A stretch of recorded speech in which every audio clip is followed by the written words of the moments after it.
everyone. This is chapter 2 of 12th class. The chapter 2 is string handling function, and today we are going to solve your problems related to this chapter, and also we solve the exercise of chapter 2. Okay, so the first question is multiple choice question. So the first question is, what is the length of null string? जो हमारी नल string होती है उसकी length क्या होगी? हमेशा जो नल string होती है, जो लास्ट में हम अपेंड करते हैं, जो ऑटोमेटिक अपेंड होती है, तो उसकी जो लेंथ होती है वो ऑलवेज़ क्या होती है? ज़ीरो होती है. Okay, so our answer is B is 0. And the second question is, every string must be terminated by. हर एक स्ट्रिंग जो होती है वो टर्मिनेट किसके द्वारा होती है? ठीक है, मतलब उसके लास्ट में क्या लगता है जो भी स्ट्रिंग टर्मिनेट होती है. तो इसका आंसर बी है, नल करेक्टर. जैसे मैंने आपको चैप्टर सेकंड में समझाया है सारा कि लास्ट में नल करेक्टर है जो वो ऐड होता है. ठीक है, तो इसका आंसर भी क्या होगा? बी होगा, null character. And the third question is, which of the following function is use to reverse the string? String को रिवर्स करने के लिए हम कौन सा फंक्शन यूज़ करते हैं? देखो, ये स्ट्रिंग कॉपी है, ये स्ट्रिंग लेंथ है, ये स्ट्रिंग कंपैरिजन है, तो इनमें से कोई भी नहीं है, तो इसका ऑप्शन हमारा आ जाएगा डी, नन ऑफ दीज. तो अगर हम इसका आंसर देखें तो इसका आंसर क्या आएगा हमारे पास? इसका आंसर आएगा एस टी आर रिवर्स बोला है ना, तो REV ये फंक्शन है जो इसका सही आंसर होगा. ठीक है, ये हमारा इसका आंसर ये होगा, STR reverse. And the fourth question is, if we consider the string declaration as char x10, means हमारे पास स्ट्रिंग है जिसकी डाटा टाइप कैर है. ठीक है, और हमारे पास जो स्ट्रिंग वेरिएबल है वो x है और साइज़ क्या है उसका 10 है. What is the length of the string that can be correctly represented by x? x के द्वारा स्ट्रिंग जो हम रिप्रेजेंट कर रहे हैं उसकी लेंथ क्या होगी? ठीक है, तो लेंथ क्या होगी? देखो, एरे क्या होता है? 0 से शुरू होता है, 0 इंडेक्स से शुरू होता है. तो अगर 10 साइज़ है तो 0 से लेकर हम कहाँ तक जाएंगे? हम जाएंगे 9 तक. ठीक है, तो हमारी जो लेंथ होगी, तो लेंथ वही होगी जिसमें हमारा लास्ट नल करेक्टर इंक्लूड होता है. तो नल करेक्टर हमारा इस पे होगा. ठीक है, 9 वाले में. तो ये हमारी जो लेंथ होगी वो क्या होगी? वो हमारी होगी option B, 9. Okay, the fifth question is, which of the following input function can not be use to input multi word string? Okay, इनमें से कौन सा ऐसा फंक्शन है जो मल्टी वर्ड स्ट्रिंग के लिए हम यूज़ नहीं करते? ठीक है, कैन नॉट बी यूज्ड. आपको याद होगा गेट्स जो है ये तो कर सकते हैं मल्टी वर्ड, बट जो स्कैनएफ होता है, ठीक है, ये मल्टी वर्ड के लिए हम यूज़ नहीं करते, मल्टी वर्ड स्ट्रिंग्स के लिए. तो ऑप्शन हमारा होगा सी. एंड हमारा नेक्स्ट क्वेश्चन जो है वो है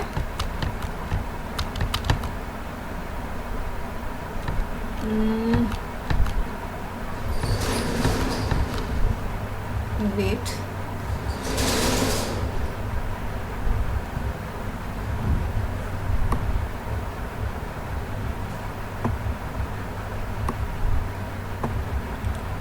ओके, मैं इरेज कर देते हैं इसे.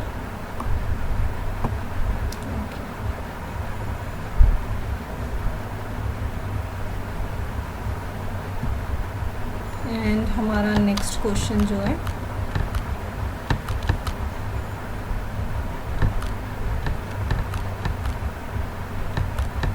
ओके, तो हमारा नेक्स्ट क्वेश्चन है, which of the following is correct if we write strcmp means string comparison string 1 s1 and s2 returns a value. इनमें से कौन सा करेक्ट है स्ट्रिंग कंपैरिजन जो हमारे पास फंक्शन है उसके लिए, ठीक है। अगर आपको याद होगा तो मैंने बोला था कि स्ट्रिंग कंपैरिजन के लिए अगर पहली स्ट्रिंग, ठीक है, सेकंड स्ट्रिंग से बड़ी होगी तो वो क्या रिटर्न कराएगी हमारे पास, वो 0 से ज़्यादा होगा, ठीक है, तो मतलब पॉजिटिव वैल्यूज़ आएंगी। अगर स्ट्रिंग दोनों इक्वल है तो उसकी वैल्यू क्या आएगी, 0 रिटर्न कराएगा। अगर S1 जो स्ट्रिंग हमारी फर्स्ट स्ट्रिंग है वो स्ट्रिंग 2 से स्मॉलर देन है तो हमारी क्या आएगी, नेगेटिव वैल्यू रिटर्न होगी। तो इसके लिए तीनों ही करेक्ट है, तो हम ऑप्शन डी पर टिक लगाएंगे, all of these, okay. And the next question is if the function strcat s1 s2 is implemented, ठीक है, अगर हम इस फंक्शन को इम्प्लीमेंट करते हैं, strcat किसके लिए, सॉरी स्ट्रिंग कंकेटिनेशन के लिए, ठीक है। स्ट्रिंग कंकेटिनेशन में हम क्या करते हैं, ऐड करते हैं, ठीक है, एक स्ट्रिंग को दूसरी स्ट्रिंग के साथ हम ऐड करते हैं। Then the concatenation will return, तो ये फंक्शन है जो वो क्या रिटर्न कराएगा, देखो s2 at the end of the s1, जो S2 है वो S2 के ही एंड में होगा, S2 at the end of S1, S2 है जो स्ट्रिंग S2 में होगा वो स्ट्रिंग S1 के मतलब एंड में ऐड हो जाएगा, ठीक है, और S1 at the end of the S2, या फिर S1 है जो वो S2 के एंड में ऐड होगा, या फिर S2 at the start of the S1, S2 जो है वो S1 के स्टार्टिंग में आ जाएगा। तो इसका ऑप्शन हमारे पास होगा बी, ऑलवेज जो स्ट्रिंग सेकंड होती है वो स्ट्रिंग फर्स्ट स्ट्रिंग के मतलब एंड में जो जाकर ऐड हो जाती है, ठीक है। तो हमारा इसका ऑप्शन ये हो गया B. And next question is the function strcmp means string comparison जो फंक्शन है ये वाला विल रिटर्न, क्या रिटर्न कराएगा, देखो ABCD। पहला तो अगर हम देखें, अगर हम कंपैरिजन करें, क्योंकि स्ट्रिंग कंपैरिजन जो होता है वो करेक्टर बाय करेक्टर क्या करता है, कंपेयर करता है, ठीक है। अगर हम ए को देखें तो ये दोनों इक्वल है तो इसका आंसर बनता है 0। लेकिन अगर हम सेकेंड करेक्टर पर जाएँ, ये स्मॉल बी है, ये हमारे पास कैपिटल बी है, तो हम स्मॉल बी की जो वैल्यू है, ठीक है, वो चेक कर लेते हैं स्काई वाले उसमें, वेट,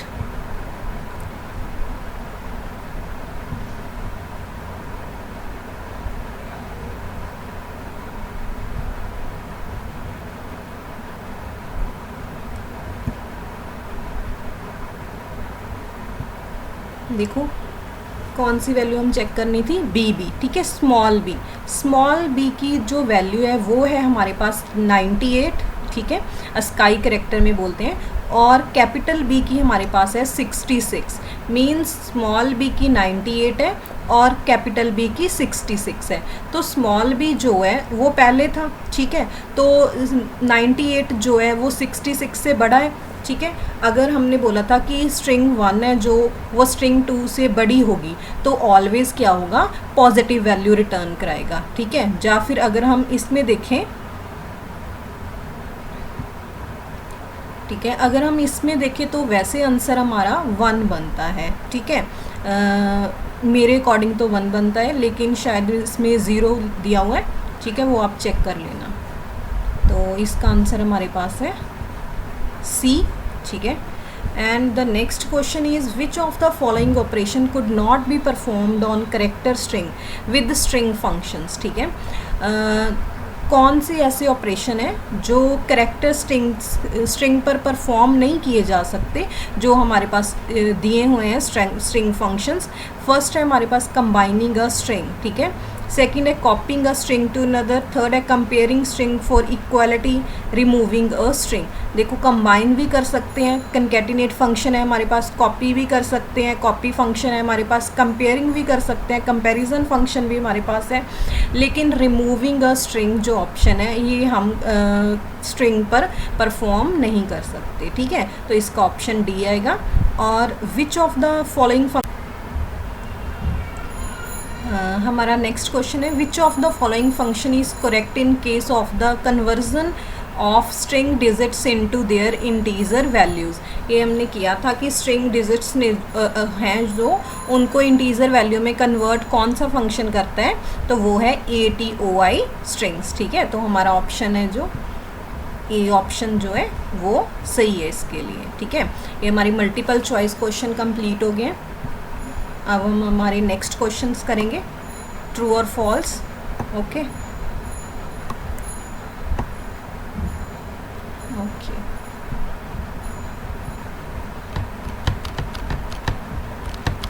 नेक्स्ट है हमारे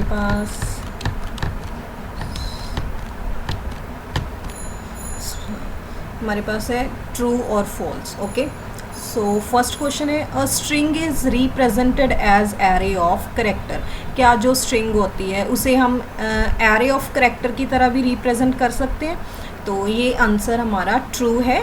ठीक है, ये हमारा आंसर जो है ट्रू है, हम रिप्रेजेंट कर सकते हैं स्ट्रिंग को एरे ऑफ करेक्टर की फॉर्म में। ठीक है, सेकेंड है हमारे पास, a string can only be initialized character wise using normal array initialization syntax. देखो क्या बोल रहे हैं कि जो स्ट्रिंग होती है हम उसे सिर्फ इनिशियलाइज उसके करेक्टर वाइज ही हम इनिशियलाइज कर सकते हैं।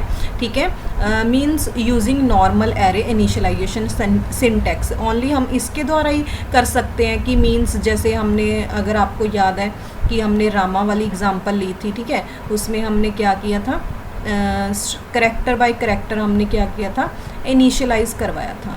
ठीक है, ऐसे ही करवाया था सिंगल कोट्स में। ठीक है, ये बोल रहे हैं कि हम सिर्फ ऐसे ही कर सकते हैं। ठीक है, जा कोई और भी है, ये फॉल्स है। ठीक है, सेकंड वाला हमारा फॉल्स है, बिकॉज हम पूरी स्ट्रिंग्स को डबल कोट्स में अगर रख के करना चाहे इनिशियलाइज, तो वैसे भी हम इनिशियलाइज कर सकते हैं। ठीक है, देखो हम डबल कोट्स में रख के भी स्ट्रिंग को इनिशियलाइज कर सकते हैं। तभी ये वाला क्या है, फॉल्स है। ठीक है, फर्स्ट वाला ट्रू है। और थर्ड है हमारे पास, str copy is the function use to copy string.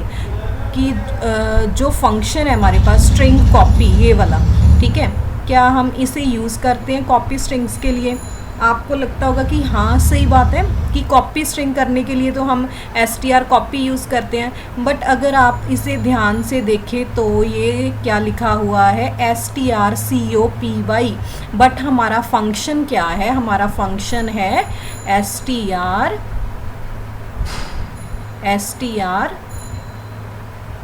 cpy,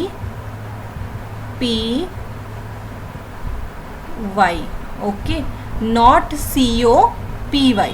तो ये वाला हमारा फॉल्स होता है। अगर इसकी जगह हमारे पास लिखा होता strcpy तो ये सही होता। ठीक है, एंड हमारा नेक्स्ट है, to reverse a string. String को रिवर्स करने के लिए we need to string handling function like string copy, wait,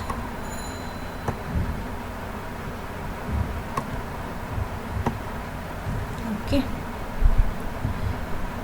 क्या कह रहे हैं कि अगर हमने स्ट्रिंग को रिवर्स करना है तो उसके लिए हमें टू स्ट्रिंग हैंडलिंग फंक्शन की ज़रूरत होगी। पहला होगा स्ट्रिंग कॉपी एंड सेकंड होगा स्ट्रिंग कंपैरिजन। क्या लगता है आपको?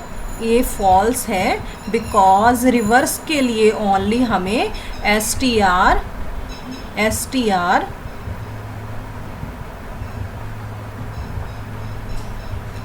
रिवर्स फंक्शन की ही ज़रूरत होती है, not these two function. Okay, so ये भी फॉल्स है। नेक्स्ट है, to use strings library function include header files string.h in your program. क्या अगर आपने स्ट्रिंग फंक्शंस को यूज़ करना है तो उसके लिए लाइब्रेरी फंक्शन string.h होता है? यस, हेडर के लिए इंक्लूड करते हैं। तो ये वाला हमारा ट्रू है। Okay, and the next questions are,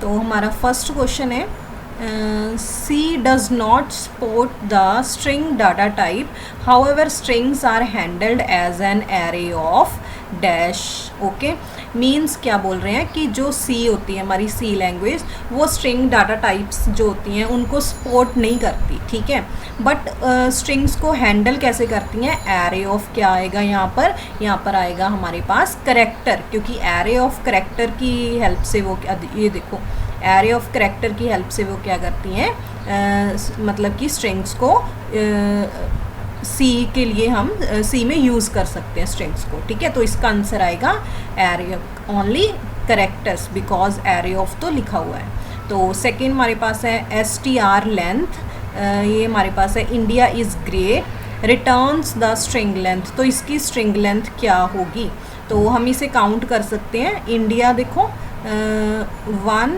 2 3 4 5 6 7 8 9 10 11 12 बनते हैं, बट हम जो ये स्पेस होती है उससे भी हम काउंट करते हैं। तो 12 13 and 14।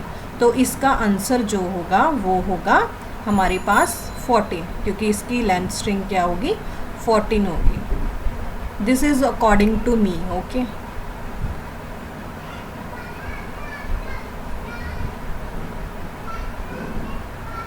And the next question is, what is missing in this string initialization? Okay, char name 8 initialise कराया हमने RAET, राइट, ठीक है। देखो मतलब कि हमारा साइज़ जो इसका है वो है 8, ठीक है। एरे का साइज़ 8 है, बट इसमें हमने 4 जो है मतलब करेक्टर उनको इनिशियलाइज़ कराया है। तो ये बोल रहे हैं कि क्या मिसिंग है, ठीक है। स्ट्रिंग की इनिशियलाइजेशन जब हम करते हैं तो क्या मिसिंग है। अगर आपको याद होगा, मैंने बताया था आपको कि अगर हम मतलब सिंगल करेक्टर को इनिशियलाइज़ करते हैं तो लास्ट में इसमें नल करेक्टर को भी इंक्लूड करना और इनिशियलाइज़ करना ज़रूरी होता है, ठीक है। तो इस नल करेक्टर को हम इसमें मिसिंग था, ठीक है। तो ये हमारा इसका आंसर है, ठीक है, नल करेक्टर, ये आंसर है इसका। और नेक्स्ट क्वेश्चन है, to declare and initialized a empty string a 10 element character array named x, we have char x10 means ये क्या है, अच्छा इनिशियलाइज़ करवाया हमने, डबल कोट्स रखे हैं, लेकिन उसमें कुछ भी नहीं है। What will be the other way for the same. अगर हमने इस एम्प्टी स्ट्रिंग को इनिशियलाइज़ कराना है, क्या कोई और वे है इसे इनिशियलाइज़ करवाने का? हाँ है। अगर हम इसकी जगह में नल लिख दें, ठीक है, हम लिख दें कैर x, ओके, मीन्स हम इसकी जगह पर ये वाला भी यूज़ कर सकते हैं, ठीक है। इसमें हम लिखेंगे कर्ली ब्रैकेट, ओके,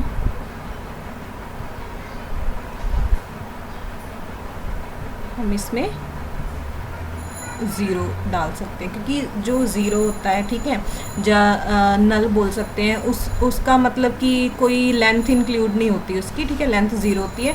तो हम इसकी जगह इसकी प्लेस पे ये भी इंक्लूड कर सकते हैं, okay. The next question is, which function is use to read a complete string at a time. कौन सा ऐसा फंक्शन है जो पूरी स्ट्रिंग को एक ही टाइम पर रीड कर सकता है, ठीक है। रीड करने के लिए हम कौन सा यूज़ करते हैं, गेट, हाँ, ओके। एक तो आ जाएगा हमारा गेट कैर आ जाएगा, ठीक है, इसका आंसर आ जाएगा गेट कैर, क्योंकि गेट कैर है जो वो पूरी स्ट्रिंग को रीड कर सकता है, ठीक है। और एक आ जाएगा गेट्स, जो गेट्स फंक्शन है वो भी रीड कर सकता है स्ट्रिंग को, ओके। तो which function is use to read one character at a time. कौन सा ऐसा फंक्शन है जो रीड कर सकता है एक करेक्टर को as a time, as input के तौर पे, ठीक है। तो इन दोनों में से होगा वो जो one character at a time लेता है, ठीक है, गेट कैर आएगा इसका आंसर। इसका ओनली मतलब जो 3.5 क्वेश्चन है इसका आंसर ये दोनों ही है, गेट कैर एंड गेट्स, और इसका आंसर हमारे पास है get char, okay. So these are short answer type question, तो ये आप खुद सॉल्व करेंगे, ठीक है। अगर आपको कोई डाउट है तो आप कमेंट सेक्शन में लिख के बता सकते हैं।